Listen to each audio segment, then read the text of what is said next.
can you help us understand what he stands for in terms of government? Well, there's a little bit of all of that in there because, as we know, people are not monolithic, and people have different views that they bring to the table every time when they're looking at a leader. So I think all of those elements resonate with some people there, Jill. But I think on the other front, he's become a symbol of the state, and he's been there so long now, since 2000, and some of his own aides and advisors have said there's no Russia without Vladimir Putin. That he's become tantamount to being the head of state, and is again like the Russian flag and the national emblem of the two-headed eagle. There might be a national album as well. It's probably a collection of photographs of Vladimir Putin, or if it's a musical album, him playing the piano and singing or something. But he's become the be-all and the end-all of things in Russian. So I think that also is part of the difficulty of passing his popularity, because in public opinion polls, where people have said, what do you think of Putin? How do you feel about Putin? It's like saying, well, what do you think about Russia? How do you feel about Russia? Because there isn't anybody else right there in the firmament for people to focus on. Again, no political party that's standing in, and he's now put himself into this pantheon, and everything about him is monarchical, czarist. Vladimir the Great is the way that he's presenting himself. Wow. And so that this, in longevity, he's been there for a long time. There were some focus groups that were put in place after the amendments to the Constitution to allow him to stay, for the next 2 terms, another 2 sets of 6-year terms. And people were asked, why did you vote for the amendments? And some of it was extremely interesting. Well, he leaves me alone. He doesn't really bother me. So I don't feel under any threat from the state. I'm allowed to get on with, what I want to do. I just don't have to pay attention to the politics. Some other people like the idea of make Russia great again. The whole idea of Russia being a great power and him being a statesman that people are respecting, outside, and that he's brought stability and predictability to the internal politics. Others felt that their economic situation has improved under Putin, and it is true that Russians are better off now than they've ever been. And, that was not the case certainly in the 1990s when everyone lost their jobs, but people do feel that they're getting some economic benefits from this. Other people think that he's created a system that can be taken off into the future. But of course, then there are others who feel frustrated because they don't see, with him staying in power so long, their own prospects for mobility. And what Putin and others have done is encourage people who are normally dissidents, people who don't agree with the way that he's running things, to leave. Just go abroad, stay abroad, don't come back. And so what's really changing now with Alexei Navalny coming back, having been in Germany for treatment after this assassination attempt, is that they're starting to bubble up some real popular sentiment in favor of change and, social mobility for other people. Because Putin, he's not that young, and he's also not that old, but, the idea that he might be there until 2036 when he'll be in his 80s, that seems to, for many people, redolent of stagnation and very reminiscent of the Soviet period, where you had a whole series of geriatric secretaries of the General Secretary of the Communist Party, Soviet leaders who literally just sort of dropped off in office and had to be kind of carried out and put next to Lenin's mausoleum. And so the sort of symbolism of having an aging president for a lot of people are starting to rankle a bit. And although that they would say that, kind of we've never had it quite so good under Putin, those people who do want to stick their head up, want to have change, would like to see more reform, are feeling that that's being stifled. So there could be a bit of a shift coming up in the next year or so. So 2 things you've said I want to follow up on. One is about Navalny, and he was poisoned and took ill on a flight that landed, and he was rushed to a hospital in Germany where he was saved. Why did he return? He had to know that he would be at risk. And now he's basically incommunicado, as I understand it, in the penal colony that he has been sentenced to. He's under potential extension of his sentence by Putin, and he probably cannot communicate with the outside world. He will not receive mail, according to former prisoners in this penal colony, and his communications out won't be delivered. So he has no power to influence anything. What do you think motivated him to come back? I think there are two things, well, maybe even three things. First of all, Alexei Navalny is a Russian patriot, and he is someone who wants to be in Russia. And he said that very openly. He did not want to live in exile. The second thing is he wants to be president, and maybe that's actually the first thing.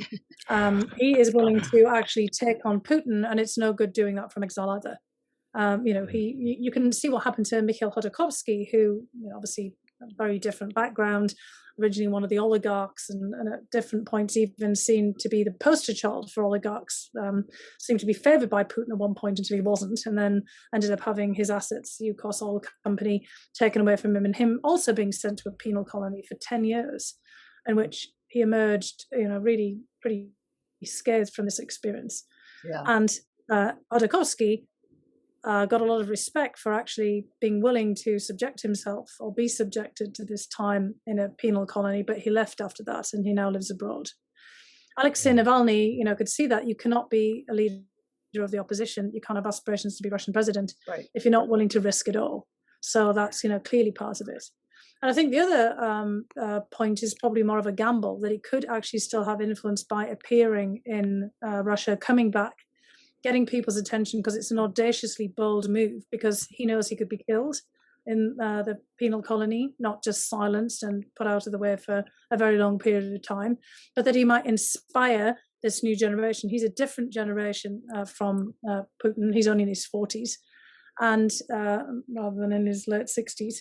And he is a representative of the people who want to make Russia a different place. They don't want to necessarily bring the whole system down, but they want to renew it. They want to have people like them in there. They want to have social mobility for themselves. They want to see some political and economic change. And he said they don't want Russia to be a big prison. They want, kind of Russia to actually change.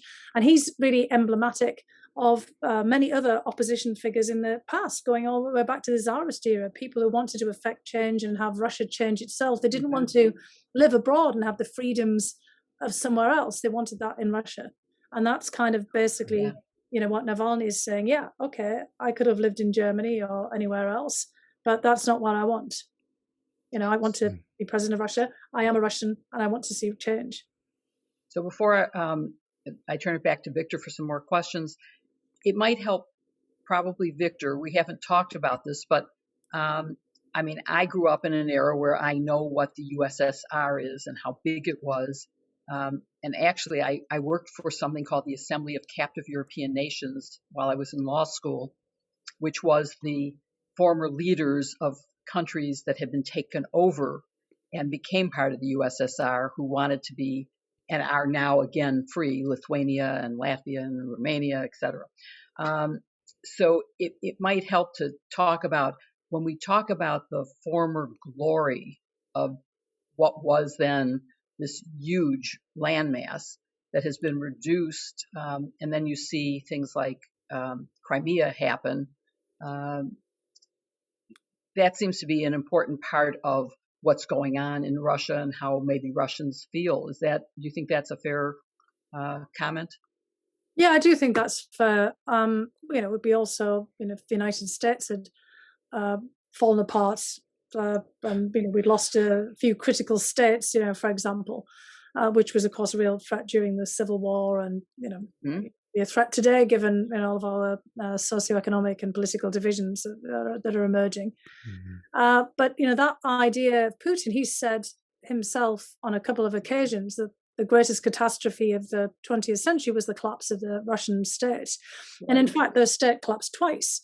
The first was with the Russian Revolution in 1917, and then the second was the collapse of the Soviet Union, the successor to the Russian Empire, in basically 1991.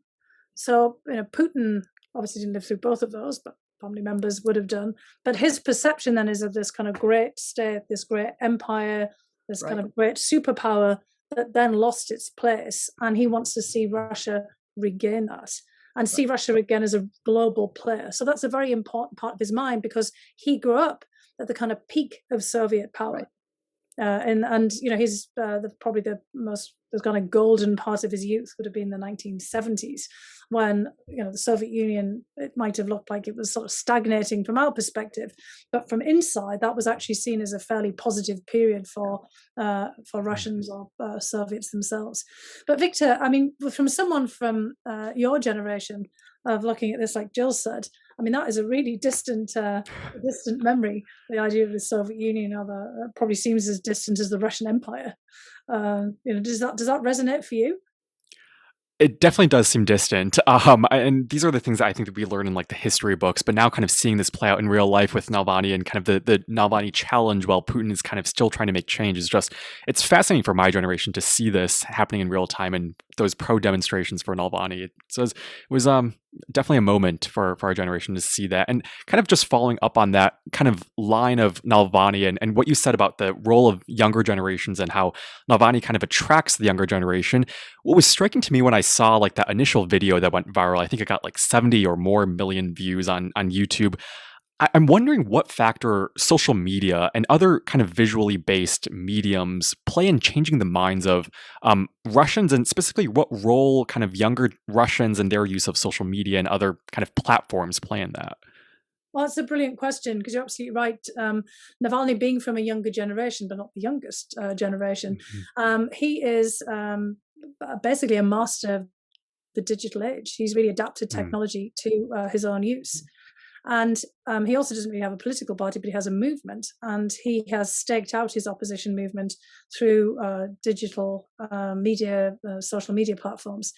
The video that you're referring to, just for people who are listening, so when Navalny returned to Russia after his period of recuperation in Germany, he released, just after his return, this video, which is almost 2 hours long, that basically, actually it's more than 2 hours long. Actually, I've watched it halfway through now, and I still haven't got all the way to the end of it. I keep having to do it in segments, which is a kind of expose of some material that people knew before, but he's put it together in a really very effective way of just the levels of corruption on the part of Putin and people around him.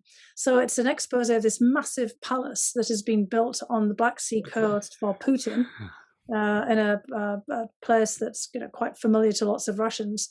And in fact, now I think more than 120 million people have seen this. Wow. Now, it could be people like me who keep going back, kind of clicking on it again to watch the rest of it, because it is quite a commitment to sit and watch it. But it's so slick. It's just so well done. Navalny has this really direct way of speaking. He's put all of this investigative material together, and this is really having an impact. The other video that was released before he went back was him tricking and duping one of the people from the FSB, the precursor, not precursor, whatever it is, the successor, thank you, getting my words all muddled up here, the successor to the KGB, one of the team who had tried to assassinate him. And he manages to get one of these FSB team members on the phone with the assistance of Bellingcat, an investigative journalist group, and get the man to admit what they had done, which is basically lacing the seams of his underpants with the Novichok nerve agent to kill him. And the other person admits that he would have been killed, he would have died rather, had it not been for the pilot of the plane who turned around and the doctors in the Urals region who saved his life. And this is just an astounding video. I really recommend people going back and listening to this. And it humiliates the FSB, and of course it humiliates Putin, because now Navalny calls him, Vladimir the underpants poisoner. So he's kind of given him this, slightly ridiculous label. But it's forced Putin to really pay attention to him. And the fact that Navalny now has this harsh sentence really shows how much he's got under the skin of Putin and his generation of people who are not so adept in the digital world. And Russia doesn't have the same repressive system that it had before. So Navalny has challenged Putin as well, saying, look, you can't put the whole country in jail. This is not the period of Stalin. We don't have the gulags anymore. The penal colonies are a remnant of that system. The gulags being these mass concentration camps that, half of Russia was in at different periods from the 20s and 30s and, kind of through even World War II and afterwards until it was disbanded in the 50s. But Putin then has to punish Navalny really severely to send a lesson to everyone else. And that's what Navalny is saying. he had a moment at the end of his trial where he was given some opportunity to say something finally. And he basically says, I'm being put in jail now to stop a million other people from protesting. And so he's hoping that other people will be inspired, the people who are organizing themselves in the digital sector and on social media, the people of your generation, the younger generations. Because Navalny is probably a millennial, if we were using our own terms, but there's still Russia's equivalent of Generation Z out there. It's not diverse like in the United States. I mean, Russia has become more Slavic over time, really, although there's been a lot of immigration from the former Soviet republics of Central Asia. But Navalny has really appealed to next generations of Russian youth who just want something different. And they're better educated than the people who came before them. They're more connected with the rest of the world through social media, their ability to travel, having a bit more disposable income, particularly those in the big cities. And he's now sparked off demonstrations across the whole of Russia. Even though there might be 100 people here, 1,000 people here, it's not millions of people out there. It is a challenge because if the Russian government clamps down too hard and starts to, basically imprison on a mass scale lots of younger people, there could be more of a backlash. It's a fine calibration for them. They can't do what China's been doing, which is sort of rounding everybody up on a mass scale and sticking them all in penal colonies. So there might be a big backlash if they're not too careful.